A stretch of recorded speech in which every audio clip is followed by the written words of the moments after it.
Good morning everyone, my name is Mian Bispanya. I am the reporter of Managing Organizational Structure.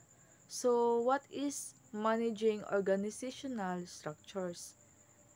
Managing organizational structure involves designing, implementing, and maintaining the framework that defines how tasks, responsibilities, and authority are distributed within an organization. It determines how different roles, teams, and departments interact and collaborate to achieve the organization goals. Differentiate between responsibility, authority, and accountability relationship in agribusiness. In agribusiness, the concept of responsibility and authority accountability are interconnected yet distinct, forming the basis of organizational structure and management. Number one is responsibility. Responsibility refers to the duties or tasks assigned to an individual or group to achieve specific goals within the organization. Responsibility focuses what needs to be done o unsay kinahanglanon humanon sa trabaho. It is task-oriented and flows downward from management to employees. Responsibilities must be clearly defined to ensure efficiency. For example, in an agribusiness setting, a farm manager may be responsible for overseeing crop production or livestock management. Second is authority. Authority is a formal right or power given to an individual or group to make decisions, allocate resources, and enforce compliance. Authority focuses on the power to make decisions and direct others. Authority comes with a position within the hierarchy. It flows downward and should match the scope of assigned responsibilities. In agribusiness, a regional manager may have the authority to approve budgets, hire staff, or implementing new farming techniques. The third is accountability. Accountability is the obligation to report, justify, and accept the outcomes of one's responsibilities and the exercise of authority. Focuses on answerability for action and outcomes. Accountability flows upward in the organizational hierarchy. It ensures that individuals are held responsible for their performance. For example, a farm supervisor is accountable to the farm manager for meeting production target or maintaining equipments. Here are the key relationship of the three. Responsibility without authority leads to frustration as the individual cannot make necessary decisions to fulfill tasks. Authority without accountability can lead to misuse of power without repercussions. Accountability tied to responsibility and authority ensures a balance where individuals are empowered to act but also answerable for their performance. Second slide describes formal organizational structure used in agribusiness. Hierarchical structure, a traditional top-down approach with clear lines of authority and decision-making.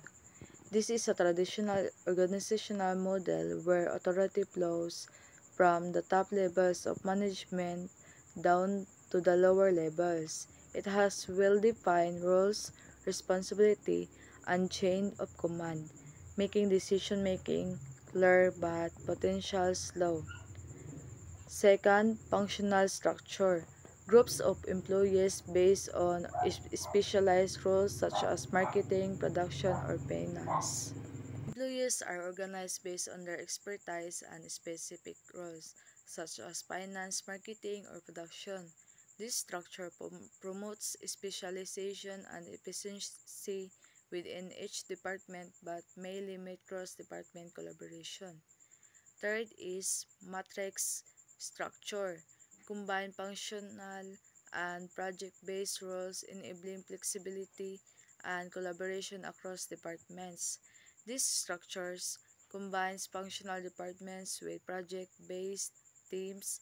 Employees report to both a functional manager, and a project manager, encouraging flexibility, resource sharing, and collaboration across departments.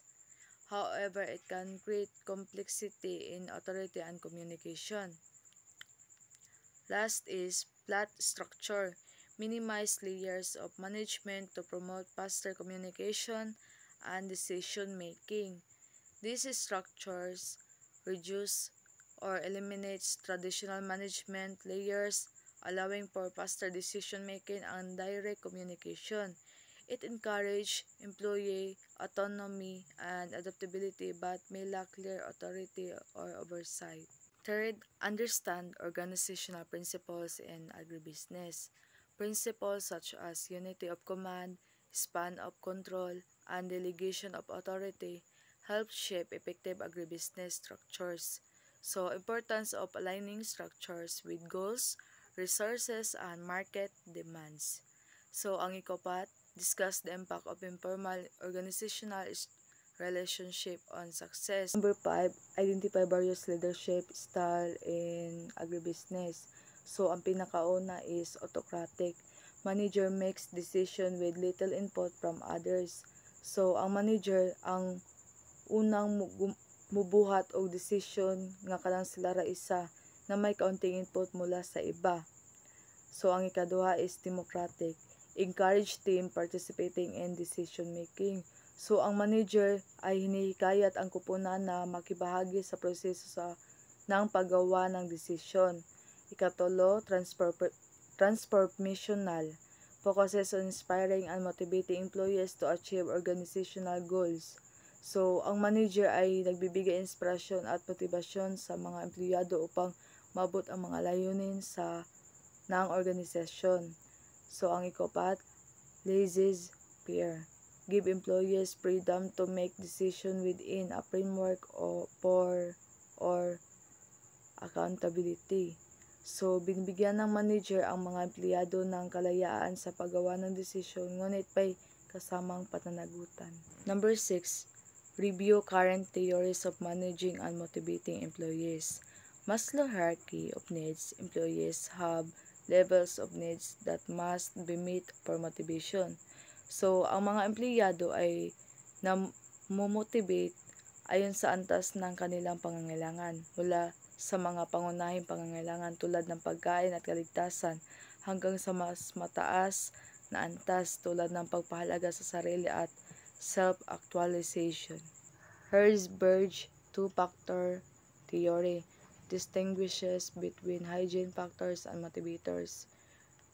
Inilarawan ang pagkakaiba ng hygiene factors tulad ng sweldo at kondisyon ng trabaho na pumipigil sa dissatisfaction at motivators tulad ng pagkikilala at oportunidad para sa paglago na nagdudulot ng kasiyahan at mas mataas na pangarap. MacGregor Theory X and Theory Y. Contrast authoritarian versus participative management assumption. Inilarawan ang dalawang estilo ng pamamahala. Theory X na nag-aakala na ang mga empleyado ay ayaw magtrabaho at kailangan ng mahigpit na kontrol. At Theory Y na nag-aakala na ang mga empleyado ay motivated at mahusay sa ilalim ng participative na pamamahala. Last is self-determination theory. Focuses on intrinsic and extrinsic motivators. Nakatuon sa dalawang uri ng motibasyon. Intrinsic na nagmula sa personal na kasiyahan tulad ng passion sa trabaho at extrinsic na nagmula sa panlabas na gantimpala tulad ng bonus o promosyon. Discuss types of recognition and the role in motivation. So, here are the types of recognition. The financial or bonuses or raises, verbal praise and acknowledgement, symbolic award certificates, and experiential trips, team events. So, ang role sa recognition boost morally, reinforce desired behavior, and foster loyalty in employees.